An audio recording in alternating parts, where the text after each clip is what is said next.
Okay. Okay. So we're looking at this question, studying this. How can we be sure? और हम प्रश्न को देख रहे थे कि हम किस प्रकार अपने आप को पक्का भरोसा कर सकते हैं कि हम परमेश्वर हमें संपन्न बना सकता है। So we can be sure only when we know God. हम पक्का अपने आप में भरोसा कर सकते हैं जब हम उसको जब जान जाते हैं उस परमेश्वर को। And how can we know God? कैसे हम परमेश्वर को जान पाएंगे? When we are sure of what He has already revealed to us about Himself in His Word. और वो परमेश्वर के वचन के द्वारा हमारे पवित्र शास्त्र के द्वारा वो परमेश्वर अपने स्वभाव को जो प्रकट करता है उसके द्वारा हम जान पाते हैं। When you read the Bible, जब हम बाइबल पढ़ते हैं, God actually introduces Himself to us. परमेश्वर अपने आप का परिचय हमें देता है। He says, "This is my name. ये मेरा नाम है। This is what I do. मैं इस प्रकार के काम को करता हूँ। This is what I want to do for you. और मैं इस प्रकार के काम को आपके लिए करना चाहता हूँ। These are some things that I like." और इन चीजों को मैं पसंद करता हूँ। And so on, that we read in the Bible. और जब ऐसी बातें जो हम जब वचन को पढ़ते हैं, So when we read, we get to know God. और जब हम वचन को पढ़ते हैं तब हम परमेश्वर को जानने का प्रयास करते हैं। When we spend time with Him, उसके साथ हम समय को व्यतीत करते हैं। when we pray, जब हम प्रार्थना करते हैं, when we worship, जब उसकी आराधना करते हैं, and when we are just quiet in His presence, जब उसकी उपस्थिति में हम अब शांत समय को जब व्यतीत करते हैं, we get to know Him. और ताकि हम उसको जान सके। And when we get to know Him, we can be sure of who He is. जब उसको हम जान जाते हैं तब इस बात को कि वो कौन है और वो क्या करता है। And that's very important for us. ये बहुत ही महत्वपूर्ण है हमारे लिए। When we are sure of who He is, that drives out all fear. जब इस बात से हम अपने आप को पक्का कर लेते हैं कि वो कौन है हमारे लिए। So let's look at a few scriptures here. कुछ वचनों को हम देखने पाएंगे। Genesis chapter 1. उत्पत्ति की पुस्तक उसका पहला अध्याय। God created man in His image. और परमेश्वर ने मनुष्य को अपनी समानता में बनाया। And after creating, this is what God says. God says, God blesses them. और परमेश्वर उन्हें बनाने के बाद उन्हें आशीषित किया। God blesses the man and woman. और परमेश्वर ने पुरुष और स्त्री को आशीषित किया। Several other verses talk about the fact that God blesses. और ऐसे दूसरे वचन भी है जो परमेश्वर की आशीष को देते हुए। Right. So like we said earlier, it is God's nature to bless.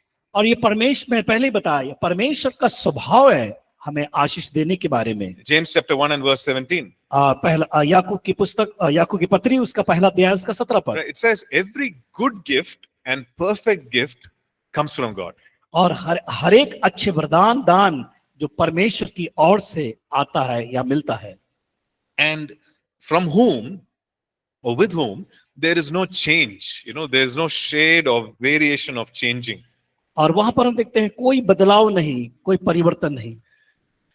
Like for example, sometimes we meet some people and they change over the years. और हम जब कुछ लोग से जब मिलते हैं तो हम देखते हैं कि वो लोग कुछ बातों में परिवर्तित हो जाते हैं या परिवर्तन कर देते हैं, बदल जाते हैं। All of you are here at Short Term Bible College. और हम सब यहाँ पर जो अल्पकालिक प्रशिक्षण केंद्र में पाए जाते हैं। And suppose we meet after 5 years or 10 years. और हम जब 5 साल के बाद, जब हम 10 साल के बाद हम मिलते हैं। And then when we meet, I'll probably tell you, hey, you look different, you've changed. और हम जब मिलते हैं, मिलने के बाद कहते हैं, हाँ आप तो बहुत कुछ बदल गए आप। Right? People change. व्यक्ति बदल जाते हैं। Physically we change. शरीर तौर से परिवर्तित हो जाते हैं। And sometimes people change in their behavior and personality. और देखते हैं कि कुछ व्यक्ति जो अपने शारीरिक तौर से दिखते हैं, उनके शारीरिक तौर से भी बदलाव को हम देखने पाते हैं। But with God there is no change. लेकिन परमेश्वर में हम देखते हैं उसमें कोई बदलाव, कोई परिवर्तन नहीं होता है। Because the Bible says in Hebrews 13, it says Jesus is the same yesterday, today and forever. और इब्रानी की पत्री बताया कि परमेश्वर आज कल युगानी वो एक सा है। And this verse, James chapter 1:17, it says that with whom there is no shadow of turning. He blesses, He gives good things, and He does not turn and give you bad things the next day. और वो परमेश्वर ऐसा है ना बदलने वाला, अदल बदल के वहां पर देखते हैं कि जिसने ना तो कोई परिवर्तन हो सकता है और ना अदल बदल के कारण उस पर छाया पड़ती है। So it is His personality trait, it is His nature to give good things, it is His nature to bless.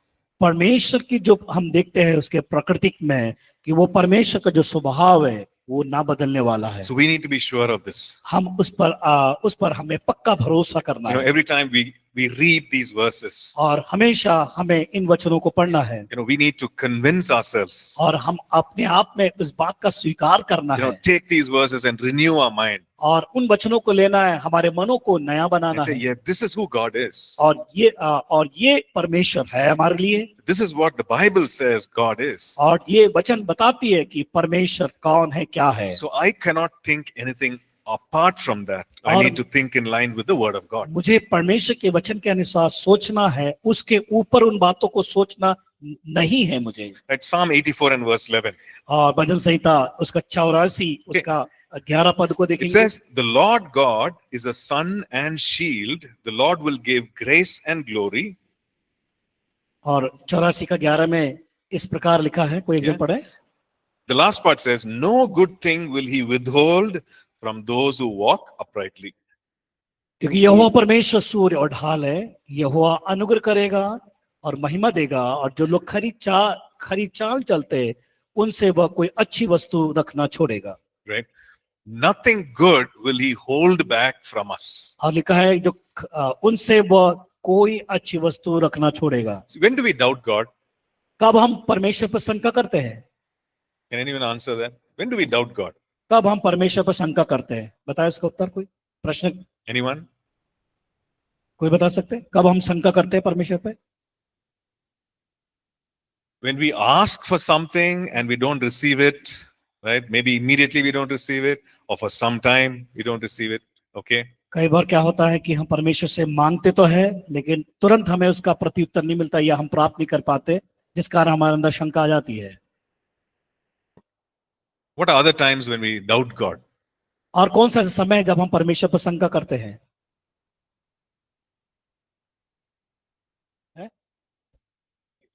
Accident. Okay, when bad things happen, जब हमारे साथ बुरा हो जाता है, right? When bad things happen to us. हमारे जीवन के अंदर बुरा जब हो No, जाता है। I remember as a young believer, जब मैं उस बात को मैं याद करता हूँ कि जब मैं एक नया विश्वासी था। so I didn't know much about the Bible. मैं बाइबल के बारे में ज्यादा नहीं जानता था। And the day before I was supposed to go for a prayer meeting. और मुझे एक प्रार्थना सभा में मुझे जाना था। And I read in the papers. और मैंने पत्रिका में या पेपर में पढ़ा that a group of school children had gone for a picnic. और कि एक स्कूल के बच्चों का समूह पिकनिक के लिए गए। And they went in a boat. और वो जब नाव में बैठे। And the boat capsized, the boat turned, and then all of them drowned. और नाव पलट गई और पूरे बच्चे इसमें डूब गए। So I was very angry. मैं बहुत क्रोधित हुआ। I was very sad. मैं बहुत दुखित हुआ। And I was upset with God. मैं परमेश्वर से बिल्कुल एकदम क्रोधित हुआ। मैं I started doubting God. मैं शंका करने लगा परमेश्वर पर। So I told God, God, this is your work. You've done this. और मैं इस प्रकार कहने लगा कि ये परमेश्वर, ये आपने किया, आपका कार्य है ये। Because of you, all these children are dead. ये आपके कारण बच्चे मर गए। And so when I went for the prayer meeting, I went there with a heavy heart. और मैं जब उस प्रार्थना सभा में गया, बड़े मेरे अंदर बोझ से भरा हुआ था। And after the meeting, I was telling my friend. और मैं प्रार्थना के बाद, सभा के बाद, मैंने अपने मित्र से कहा, I read this in the paper and then I saw the headlines. I was very sad that God made this happen. मैंने समाचार पत्र पढ़ा कि इस प्रकार की घटना हुई और मैं परमेश्वर ऐसा क्यों किया, या ऐसे प्रश्नों को मैं करने लगा। Then he asked me a question. तो उन्होंने मुझसे प्रश्न किया, How do you know that God did it? आप कैसे जानते कि परमेश्वर ने उसका वो कार्य को किया है? That set me thinking. मैं सोचने लगा, because there are many things I do. जो मैं बहुत से ऐसे कामों को जो मैं करता हूँ, and I blame God for it. मैं क्या करता हूँ, परमेश्वर पर दोष लगाता हूँ। Yeah. The road that we are supposed to cross. मान लीजिए हमें एक सड़क को पार करना है। I need to be careful. अगर मैं सावधानी न बरतूंगा, I need to look to the right. Walk with my eyes closed. और मैं अपनी आंखों को बंद करके मैं सड़क पार करूं। And if a vehicle hits me, अगर कोई गाड़ी मुझे आकर ठोकर मार देती है, can I blame God? क्या मैं परमेश्वर पर दोष लगा सकता हूं? I cannot. So then I realized, hey, there are a lot of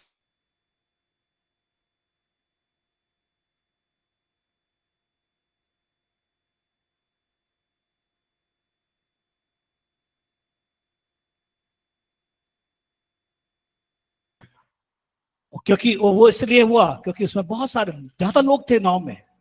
Sometimes we get, into the lift, right?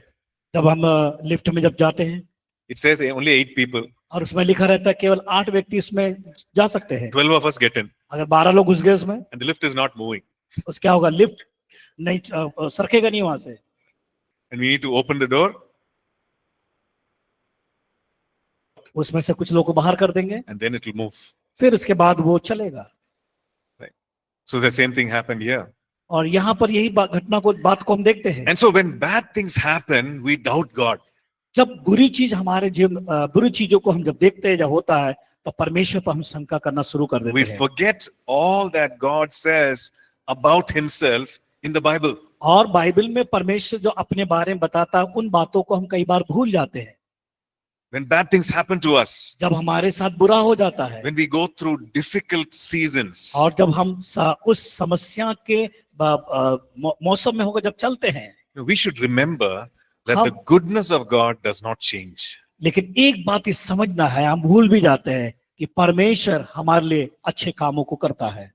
He is a good God. वो परमेश्वर अच्छा है, भला है, Right? His goodness is forever and forever. और उसकी जो भलाई है हमेशा बनी रहती है। So he never changes. वो कभी बदलता नहीं है। We change, हम बदल जाते हैं, but he doesn't change. लेकिन वो कभी बदलता नहीं। Right? So we need to remind ourselves in those difficult moments about what God says in the Word of God. इस बात को हमारे मनों में याद दिलवाना करवाना है, जो परमेश्वर के वचन बताया गया है कि परमेश्वर का वचन हमारे लिए क्या कहता है उन परिस्थितियों में। It's very easy to say, hey, he will not withhold any good thing, when your pocket is full. और कई बार हम इस प्रकार सोचते हैं कि जब हमारे जेब भरे होते हैं तो परमेश्वर हमारे लिए कुछ नहीं कर सकता। इस बातों को हमारे अंदर सोच को लाते हैं हम। Right? It's very easy to say, good things he will not withhold, and your bank account is full. और जब आपका बैंक अकाउंट जब भरा रहता है, पैसे से भरा रहता है, तब अच्छे कामों के बारे में आप सोचते नहीं कि वो कर सकता है करके। And so it's very challenging and difficult when there is nothing in the bank and when we come to Psalms 84 and verse 11 to say, no good thing will he withhold to those who walk uprightly. और जब मान लीजिए हमारे bank में कुछ नहीं है या हमारे पॉकेट में कुछ पैसा नहीं है, तब क्या हम इस प्रकार की बातें निकल सकती है कि कोई अच्छी वस्तु वो रखना छोड़ेगा? Those are the moments when we need to remind ourselves. और वैसा समय जब आता है, हमें स्मरण दिलाता है। Now we don't understand all things. कई बार हम सारी बातों को समझ नहीं पाते। Why am I in this difficult season? क्यों मैं इस प्रकार की समस्या की परिस्थिति में पाया जाता हूँ? Why did this bad thing happen to that person? क्यों उसके जीवन में ऐसी बुरी परिस्थिति या बुरी अवस्था होती चल रही है? We don't know. We don't understand. कई बार हम समझ नहीं पाते। Sometimes we try. We say, oh, maybe it's because of their parents. Like the disciples said. कई बार हम सोचते हैं कि हो सकता है उनके माता पिताओं के कारण, उनके शिक्षाओं के कारण। Like no, the disciples said to that blind man, they were thinking, why was he born blind?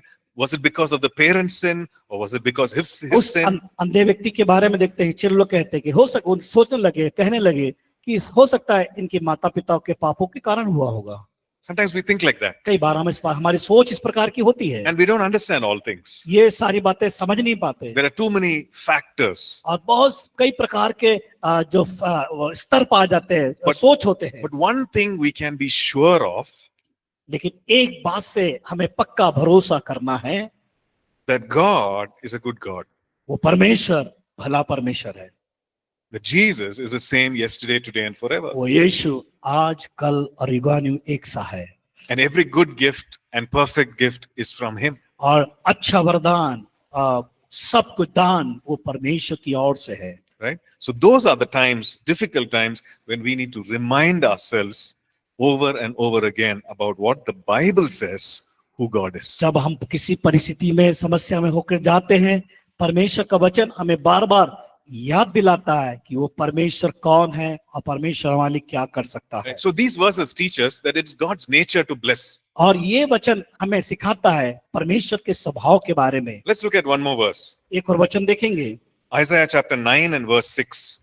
यशायाह की पुस्तक उसका 9 अध्याय उसका 6 पद। Okay, it says, "For unto us a child is born, unto us a son is given, and the government will be upon his shoulder, and his name will be called Wonderful, Counselor, Mighty God, Everlasting Father, Prince of Peace. क्योंकि हमारे लिए एक बालक उत्पन्न हुआ, हमें एक पुत्र दिया गया और प्रभुता उसके कांधे पर होगी और उसका नाम अद्भुत युक्ति करने वाला, पराक्रमी परमेश्वर, अनंत काल का पिता और शांति का राजकुमार रखा जाएगा। Okay, what is this verse talking about? और यहाँ वचन किस विषय पर बातचीत कर रही है, बता रहा है। Who is this verse referring to? और इस वचन में किसके बारे में दर्शाया गया है? It's referring to the Lord Jesus. ये यीशु मसीह के बारे में। Right? It's a prophecy about the Messiah, Jesus Christ. और यहाँ पर यीशु मसीहा के बारे में, जिसके बारे में भविष्यवाणी की गई। And it says that this will be his name. और उसका कहा कि ये उसका नाम होगा करके। So the name just doesn't mean, okay, his name is John or Jack or anything, but name means something that he will do. It's like a title. और जो नाम का मतलब एक पद के जैसा है, बाकी ऐसे कोई जॉन यूहन्ना नहीं, बल्कि वो एक नाम जो विशेष नाम होगा कार्य करने के लिए। Right? That name describes something about who that person is. और वो नाम इस बात को बताता है कि वो कौन है। Okay, in some cultures, they actually name a baby based on some qualities or characteristics that baby displays. और कुछ संस्कृतियों में हम देखते हैं समाज के अंदर कि नाम के द्वारा उस नाम के द्वारा वो प्रकट किया जाता है या नाम के द्वारा उसको जाना जाता है। They wait for some time and see what are those qualities that the baby has, and then they name the baby. और क्या करते हैं इसके उसका थोड़े दिन उसका इंतजार करते हैं, इस बच्चे के अंदर कौन सी ऐसी योग्यता है जिसके द्वारा उसको नाम दिया जाए। Right? And our names also carry some meaning, right? और हमारे नाम भी नामों का भी कुछ अर्थ होता है। What is your name, sister? Huh? Rabina. Rabina. What does it mean? उसका मतलब क्या है रबीना का? है उजियाला, Light. See, you have a meaning, right? Your name carries a meaning. आपका नाम का अर्थ है, आप उस नाम के अर्थ को लेके चलते हैं। In the same way, इसी प्रकार this Bible says that his name shall be called. और बाइबल भी बताती है कि उस नाम से उसका नाम रखा जाएगा, उस नाम से पुकारा जाएगा। And so a list of names are given there. और वहां पर नामों की सूची दी गई है। And one of the names given there is Prince of Peace. और वहां पर एक नाम दिया गया है, वो है शांति का राजकुमार। Okay, so that word used there is Shalom. और वो जो शालोम शब्द को वहां पर लाया गया है। So I think you may have studied that word Shalom. और आपने हो सकता है शालोम शब्द के बारे में पढ़ाई किए होंगे आपने। Did anyone study that during the course? Right? क्या आपने शब्द को पढ़ा है? Okay, so what does Shalom mean? Shalom का अर्थ क्या है? Huh? That's all? वही है, और क्या है? और कुछ है? Total well-being. What does that mean? Huh? Yeah. So it's similar, parallel to the Greek word sozo, right? Yeah. So shalom does not only mean lack of conflict or peace. और ये शालोम जो शब्द है केवल शांति शब्द से ही नहीं जाना जाता है। It goes beyond that. उसके ऊपर भी हम देखते हैं। It talks about health. उस स्वास्थ्य के बारे में बातचीत करता है। Safety. और सुरक्षा के बारे में। And like you said, total well-being, which means you're well financially, relationally, emotionally, physically. In all areas, you are well. और वो हर एक क्षेत्र में, चाहे वो संपन्नता में और हमारे जीवन में जो हमारे जीवन में आर्थिक बातें हो, उसमें परिपूर्णता को दर्शाता है। Right? So the Bible says, his name shall be called Prince of Shalom. यीशु का नाम रखा जाएगा वो राजकुमार करके। Which means he's the one who brings Shalom. इसका मतलब है संपूर्ण कल्याण, वो शांति को लाने वाला। A prince is a person who rules. और जो राज्य करता है। And so he, in his rule and reign, he brings Shalom. और वो जो उसके अधिकार में, जो राज्य के अधिकार में शांति को लाना, शांति का राजकुमार। Who does that? कौन करता है? The Lord Jesus. परमेश्वर। Okay, so you see that the Lord in his rule and reign brings that blessing into our lives. हम देखते हैं परमेश्वर के राज में जो अधिकार को जो लेके आता है, वो परमेश्वर जो शांति का राजकुमार है, हमारे जीवन में उस संपन्नता को लेके आता है। This is what Isaiah 48 and verses 17 and 18 has to say. और यशायाह की पुस्तक उसका 48 उसका 17 में इस प्रकार बताया गया है। In verse 18 it says, if you had heeded my commandments, then your peace would have been like a river. और यहाँ पर 48 के 11 में लिखा, अगर तुम Verse 18. उसका 18 में इस प्रकार लिखा है, Isaiah. भला होता कि तूने मेरी आज्ञाओं को ध्यान से सुना होता, तब तेरी शांति नदी के समान और तेरा धर्म समुद्र की लहरों के समान होता। Right. It's talking about the peace, the shalom, and the righteousness be like a river. और जो परमेश्वर जो वहां पर लिखा है, परमेश्वर की जो नदी के समान जो है शांति shalom. Okay. In a river, you never see the river is always flowing. और आपने नदी को देखा, वो नदी का पानी हमेशा बहता रहता है। And sometimes you wonder, where is this coming from? और कई बार हम आश्चर्यचकित हो जाते हैं कि ये पानी कहाँ से आ रहा है, When will it stop? कहाँ पर वो रुकता है। It keeps flowing. लगातार वो बहता रहता Some of है। these big rivers. बड़ी नदियों को हम देखते हैं। I was in Varanasi some years back, और कुछ वर्ष पूर्व में जब मैं बनारस में था, and of course went to the river and riverside, और मैं जब उस नदी के किनारे में जब गया, and we see that it's a huge river, और वो बड़ी नदी थी, right? And it just keeps on flowing. और वो लगातार वो पानी उसमें से बह रहा था। And so here, the word of God is saying that if you had obeyed my commandments, your peace, your shalom would have been like a river.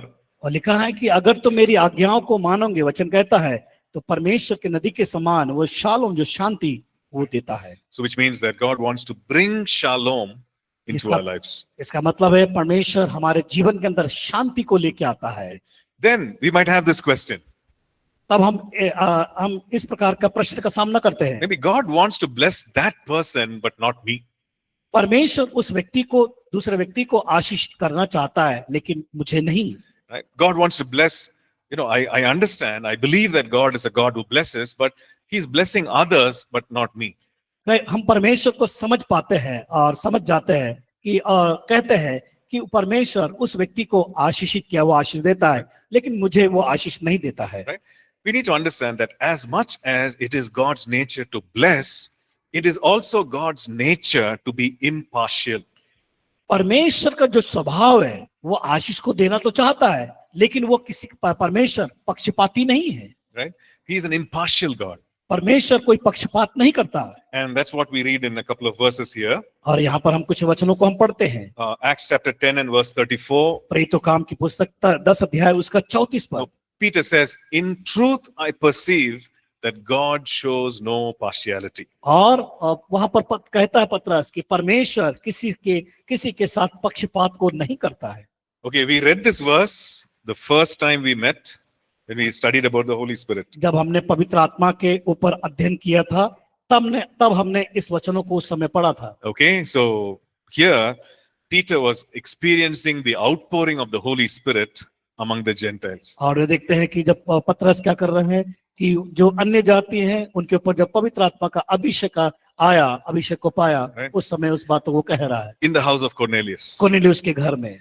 And so when he saw that, he says, I perceive that God shows no partiality. और पतरस ने उनको देखकर कहा कि मुझे निश्चय हुआ है कि परमेश्वर किसी का पक्ष नहीं करता। To all who believe in Jesus, जो कोई यीशु पर विश्वास करते हैं, whether it's a Jew or whether it's a non-Jew, चाहे वो यहूदी हो चाहे वो यहूदी ना हो, God pours out His Spirit. परमेश्वर अपनी आत्मा को उंडेलता है। So he's saying, God is not a partial God. परमेश्वर पक्षपात नहीं करता। He doesn't have any favorites. और वो उस परमेश्वर के लिए कोई विशेष बात नहीं है। Right? Sometimes when you grow up and you're in school, the teacher will have some favorite students. और जब बचपन से जब बड़े होते हैं, बढ़ते हैं, और स्कूल में जब आप जाते हैं, तो कुछ टीचरों के लिए बच्चे बड़े उनके लिए विशेष होते हैं। Right?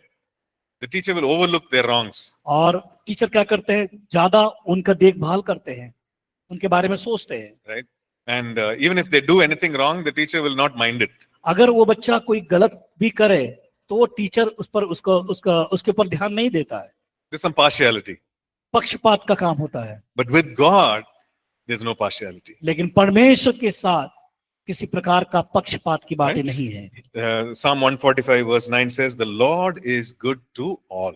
और भजन संहिता 145 उसका 9-10 में पढ़ते हैं कि परमेश्वर सबके लिए भला है, सबको आशीष देता है। Right? So we see that, yes, it is God's nature to bless. और परमेश्वर का स्वभाव है, हाँ, सबको आशीष देने के लिए। And so because it's his nature to bless, we can say that, yes, I can be confident that God wants to bless me. और जब परमेश्वर का स्वभाव है तो हमें क्या करना है? पूरा पक्का भरोसा करना है कि वो मुझे आशीष देगा और मुझे वो संपन्न करेगा। Jesus is called the Prince of Shalom. So I can understand that, yes, Jesus wants to bring this shalom into my life. हाँ, वो यीशु सालों में वो राजकुमार है कि हाँ, वो मेरे जीवन में शांति को लेगा, शांति को लाएगा, शांति को देने वाला है। And what God did or is doing in other people's life, in blessing them, God will do it for me also. अगर परमेश्वर दूसरों को आशीष देता है, दूसरों को जीवन में काम करता है, कर रहा है, तो वो मेरे जीवन में भी करेगा करके भरोसा करना है। So if we have been believing anything apart from this, we need to change. और जब हम इन बातों पर हम जब विश्वास करते हैं दूसरी चीजों से बढ़कर, तो हमें परमेश्वर पर भरोसा करना जरूरी है। If we have not been believing the truth, जब हम सत्य पर भरोसा नहीं करेंगे, then we need to start believing the truth. तो हमें क्या करना है? सत्य पर भरोसा करना शुरू करना है। Right? And this is the truth of God, God's और word. ये परमेश्वर का सत्य वचन है। Okay, let's look at a few other things. कुछ बातों को और हम देखेंगे। The Bible is full of promises. परमेश्वर का वचन पूरी प्रतिज्ञाओं से भरा हुआ है। Yes or no? हाँ नहीं? Okay. Can anyone share any promise that is there in the word of God? और आप में से कोई एक जन बताएं परमेश्वर की प्रतिज्ञा के बारे में जो वचन में पाया जाता है। Where God promises his people. परमेश्वर ने अपने लोगों को प्रतिज्ञा दी, वादा किया उनसे। Anyone? कोई बताएं? Yes. For I know the thoughts that I think, Hmm. but to give Yeah. So God's promise towards us, his people, about our future. Right? और परमेश्वर का जो प्रतिज्ञा हमारे लिए और भविष्य के लिए।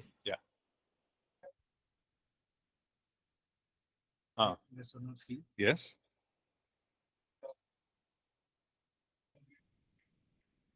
Correct. So 1 Corinthians chapter 2 is talking about how we have not seen, we have not heard, जो बातें हमने ना सुनी, जो बातें हमने ना देखी, and nor has it entered into our hearts, but the Holy Spirit reveals that to us. लेकिन जो पवित्र आत्मा हमारे अंदर उस बात को जो प्रकट करता है, It could be about our future, about our plans, हमारा जीवन की भविष्य योजनाएं, about God's plans for us. और all those परमेश्वर things. की योजना हमारे लिए। So we know that there are promises in the Word of God. हम जानते हैं कि परमेश्वर के वचन में उसकी प्रतिज्ञाएं, जो वादाएं हमें दी गई है। And so some of these promises are very specific, unique or personal to us. और कुछ जो प्रतिज्ञाएं हमारे लिए विशेष रूप से हमारे लिए पाई जाती है। You know, why do I say it's specific to us, personal to us? When we are reading the Word of God, the Holy Spirit quickens the Word, brings a rhema to our hearts and says, hey, this is for you. क्यों किसी का विशेष हमारे लिए विशेष है और हमारे व्यक्तिगत जीवन में, ताकि जो वो इसलिए कि जो रेमा है परमेश्वर का जो है परिस्थितियों में हमारे लिए विशेष बन जाता है। And it fills your heart with so much faith. और हमारा हृदय परमेश्वर के वचन से भर दिया जाता है। And you know that God has spoken. और आप जान जाते हैं कि परमेश्वर ने मुझसे बातचीत किया है। And nothing will change your mind.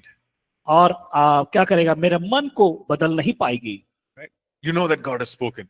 और आप जान जाते हैं कि परमेश्वर ने मुझसे बातचीत किया है। Because you receive the Rhema word of God. जब आप जो रेमा जो वचन जो विशेष परिस्थिति में जब आता है, and there is a witness in your heart with the Holy Spirit. पवित्र आत्मा के द्वारा आपके हृदय में वो जब गवाही आ जाती है, बन जाती है। Okay? So those are some specific things that God speaks to you. तो परमेश्वर हमसे विशिष्ट बातों को हमसे जब वचन के द्वारा जब करता है। But we also see that there are some general promises which are applicable to all people.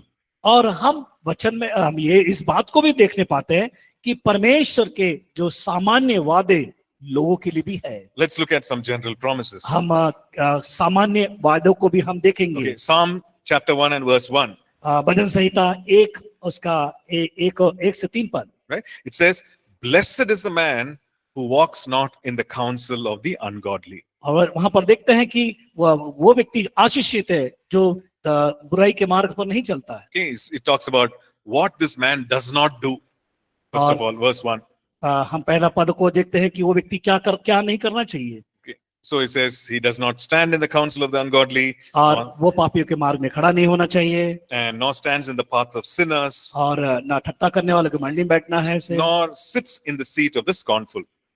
ना पापियों के मार्ग में, न ठट्टा करने वालों की मंडली में। So which means that he is not involving himself in all these things. और देखते हैं कि वहां पर सारी चीजों में अपने आप को शामिल करते हुए Okay, verse 2 talks about what he does, what he actually दूसरा does. दूसरा जो वचन बताता है कि वो अब क्या कर सकता है या It क्या says, करेगा वो, it says that this person enjoys the word of God. कि वो व्यक्ति क्या करेगा, परमेश्वर के वचन से प्रसन्न होगा, आनंद मनाएगा। Right?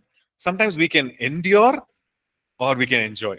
कई बार हम उसमें हो जाते हैं और या कई बार हम उसमें प्रसन्न हो जाते हैं। See, nobody enjoys taking medicine.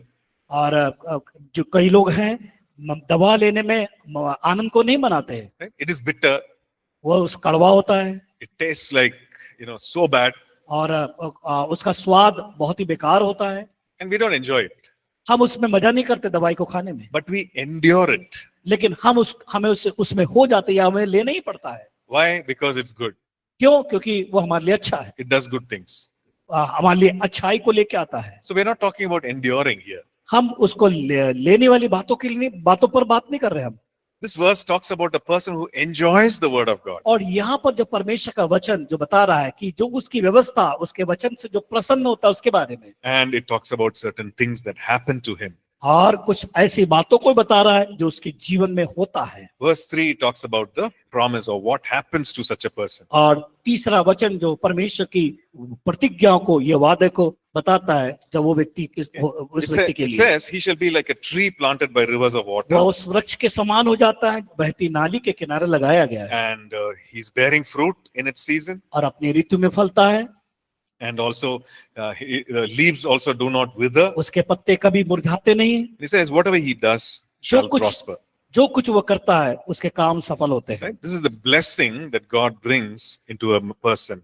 और ये परमेश्वर की आशीष है जब वो व्यक्ति अपने जीवन में इसको करने का प्रयास करता है और लागू करता है। And like this, there are many verses which talk about the general promises that a person who walks with God can enjoy.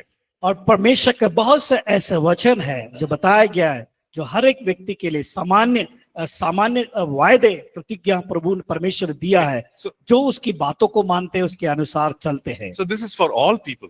ये सारे लोगों के लिए है, Everyone who walks with God. जो कोई परमेश्वर के साथ चलते हैं। Okay, so what does it mean that he'll be like a tree that flourishes? इसका मतलब क्या है कि वो वृक्ष के समान होगा What और does that अपने ऋतु mean? में फलेगा। इसका मतलब क्या है? He will never be in need of water. He will never thirst again. Does that what it means? Okay, what is needed for the tree? वृक्ष का मतलब क्या है लगने का? Yeah. The tree needs nourishment and और it gets its nourishment from the water. वृक्ष को क्या बढ़ने के लिए पानी की आवश्यकता होता है ताकि वो वृक्ष बढ़े। So he says that he will be like a tree that is planted by water, which means there is always constant supply. और वृक्ष के समान जो बताया गया कि उस वृक्ष के समान होगा जो बहती नालियों में लगाया गया, पानी के पास लगाया, इसका मतलब उसको बढ़ने के लिए चीजों की आवश्यकता है या उस पर ध्यान करना होगा। What is needed for him, it is always there in good supply. जो कुछ उसको जरूरत है उस वहां पर है जो उसको बढ़ा सकता है, उसकी बढ़ोतरी के लिए हो सकता है। Okay. And its second thing it says is that brings forth its fruit in its season. और वो अपनी ऋतु में फलता है। What does that mean? इसका मतलब क्या है? Anyone? ये बता सकते हैं? वो अपने ऋतु में फलता है। What does it mean to bear fruit? To be successful, is that what it is? You're right.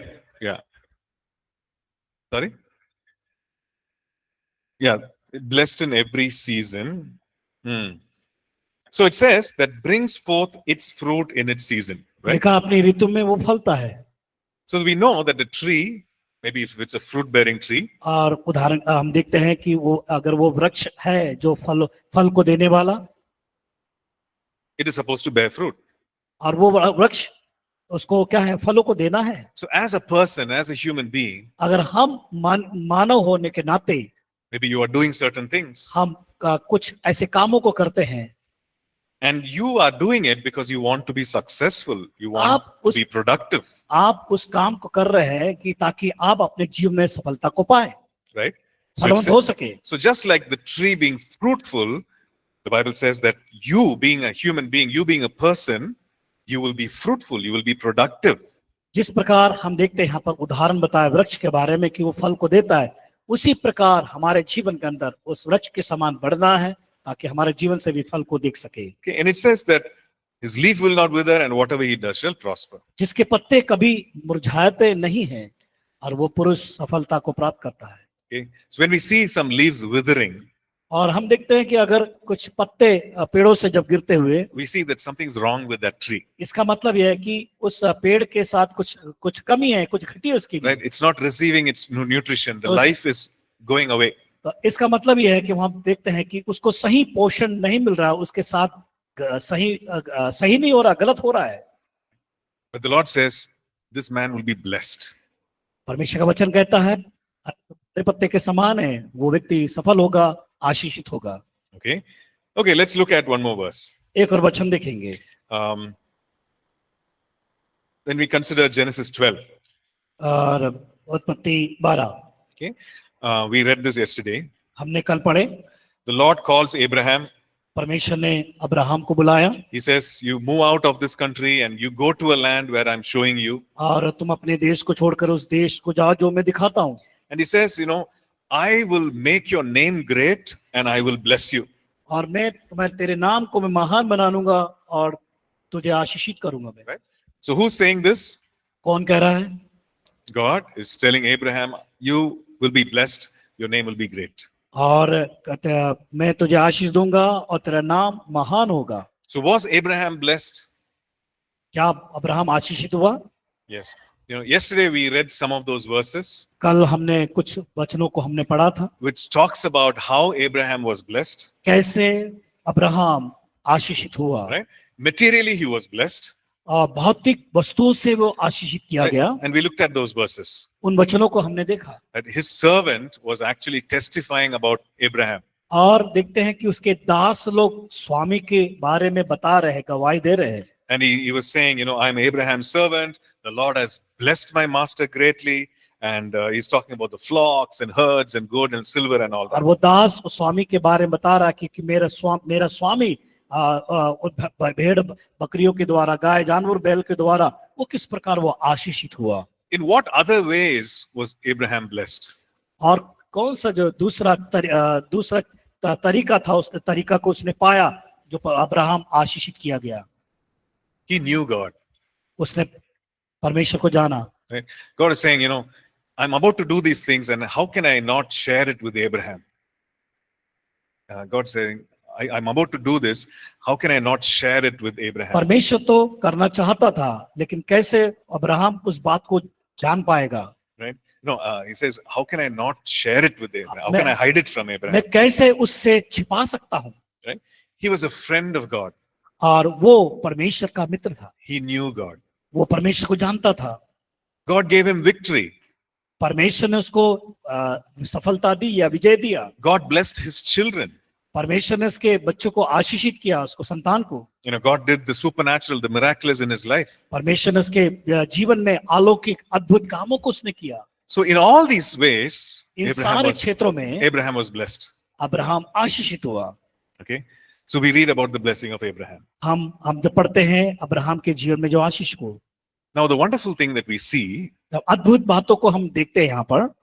God says that I have taken your curse away so that you can be blessed with the blessing of Abraham. परमेश्वर कहता है कि मैंने सारे श्राप को अपने ऊपर उठा लिया ताकि तुम आशीष को मेरे द्वारा प्राप्त कर सको। Who is he talking about?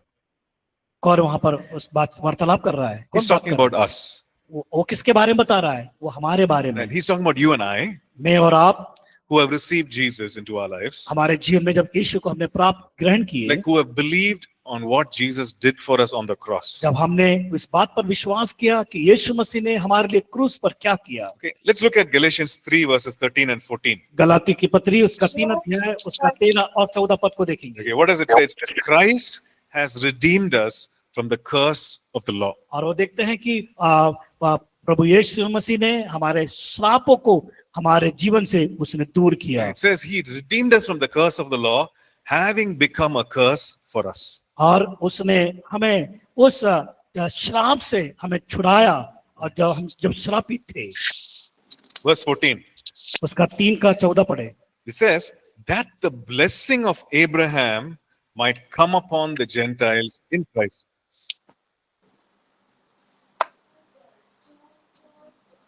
यह इसलिए हुआ कि अब्राहम की आशीष मसीह यीशु में अन्य जातियों तक पहुंचे और हम विश्वास के द्वारा उस आत्मा को प्राप्त करें जिसकी प्रतिज्ञा हुई। Okay, so it says Christ has redeemed us from the curse of the law. और देखते हैं कि मसीह यीशु ने हमारे ऊपर से उस श्राप को जो व्यवस्था की थी उसे हमें हमारे जीवन से हटा दिया। What is a curse? श्राप क्या था? He has redeemed us from the curse of the law. So we should know what is that curse, right? उसने श्राप से हमें छुटकारा दिया तो हमें जानना है कि वो श्राप हमारे लिए क्या था। So what is a curse? Anyone? श्राप क्या था? What, sorry? Deuteronomy 28 from verse 15 onwards, right? Okay, that's a curse of the law. But generally, what is a curse? सामान्य तौर से श्राप हमारे लिए क्या था? Oh, sorry. Okay.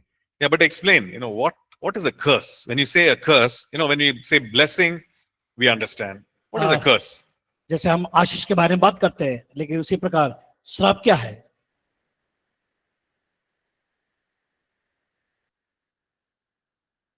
श्राप क्या है? Okay. So a curse is the exact opposite of a blessing.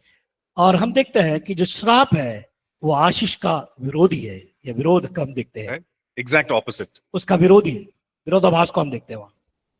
It's a negative blessing. In other और वहां words, पर देखते हैं कि नकारात्मक बात को देखते हैं।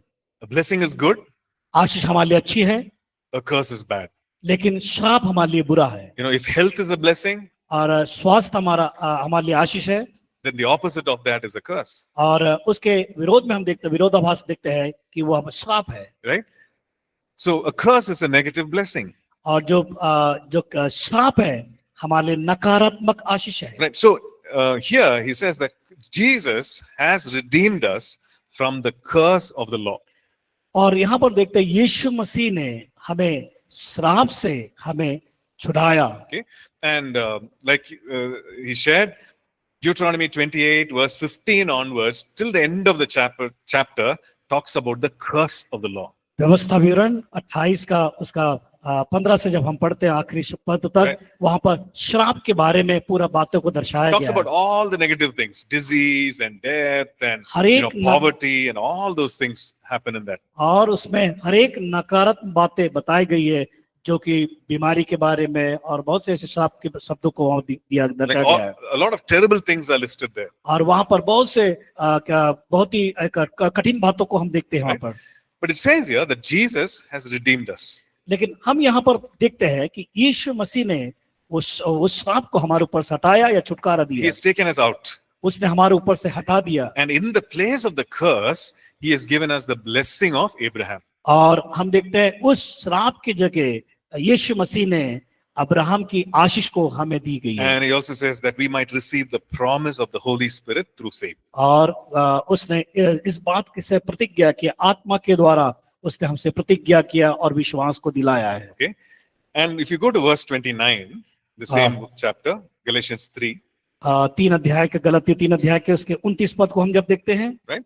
It says, if you are Christ, which means if you belong to Jesus, then you are Abraham's seed and heirs according to the promise. यदि तुम मसीह के हो तो अब्राहम के वंश और प्रतिज्ञा के अनुसार वारिस भी हो।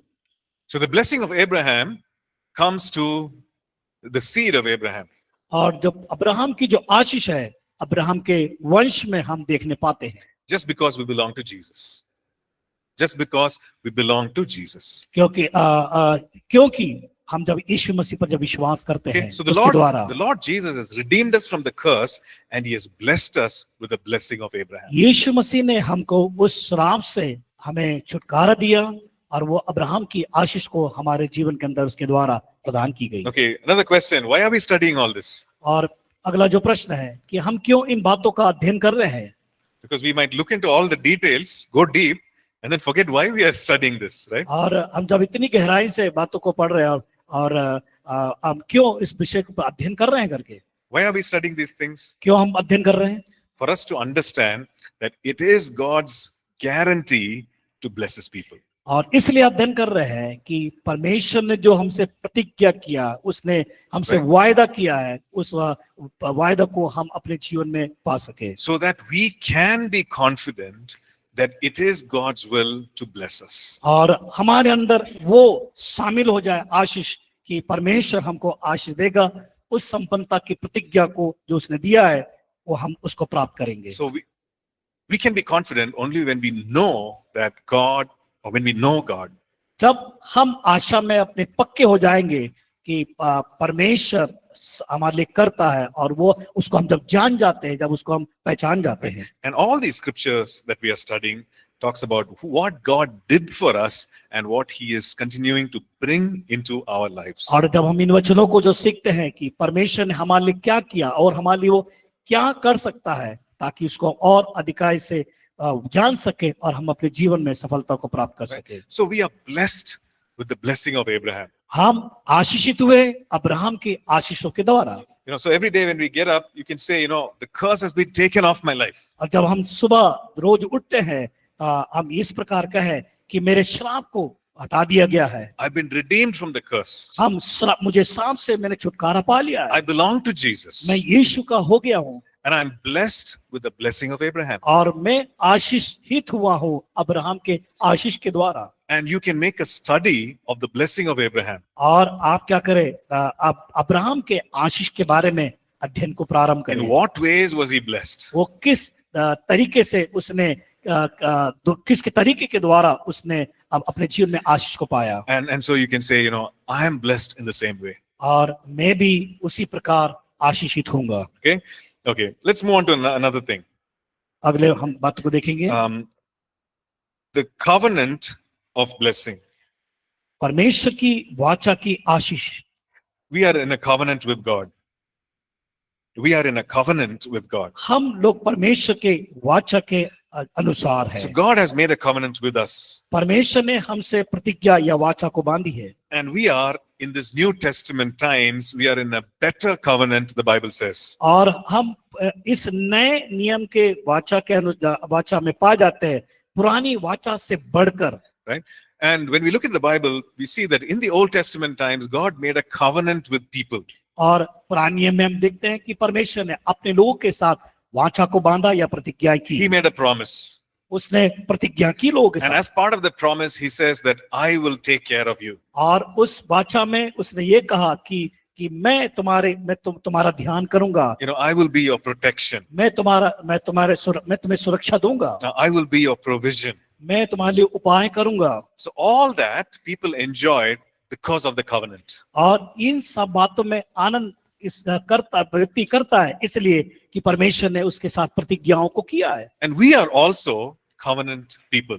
और मैं और आप भी परमेश्वर के वाचा के लोग हैं। We are part of the new covenant. हम लोग नए वाचा के लोग हैं। And the Bible says that this is a much better covenant. और ये पुरानी वाचा से बढ़कर हमारे लिए है। And this is a covenant made of better promises. और जो पुरानी वाचा से बढ़कर हमारे लिए बहुत अच्छी बहुतायत की वाचा से हमें बांधा है। And so we can be sure that we are recipients of the covenant blessings. और हमें इस बात से पक्का होना है कि हमें पुरानी वाचा से बढ़कर नई वाचा को हमने प्राप्त किया है। So you need to tell yourself, तो हम अपने आप से इस प्रकार कहें, I'm part of a covenant. मैं वाचा का भागी हूँ। I'm in a covenant with God. मैंने परमेश्वर के साथ वाचा बांधी है। And this is a covenant that not you made, but he made with us, with you.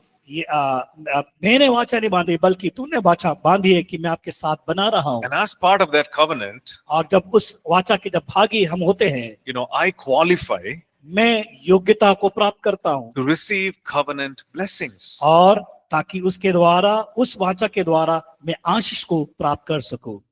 When we look at the communion elements, जब हम प्रभु भोज को के समय हम देखते हैं, जब वो सामग्री को लेते हैं, the cup that we drink, जब हम उस कटोरों में से पीते हैं, 2 Corinthians, we see that it's called the cup of blessing. और वहां पर लिखा है उस आशीष का कटोरा के बारे में बताया गया है कुरिन्थी की पत्री में, It's because of the covenant. क्योंकि वो वाचा के कारण You and I qualify to experience the blessings of God. और मैं और आप उसके योग्य ठहराए गए उसके वाचा के कारण। Okay, so we'll take a break and then we'll come back. हम ब्रेक लेंगे फिर वापस आएंगे।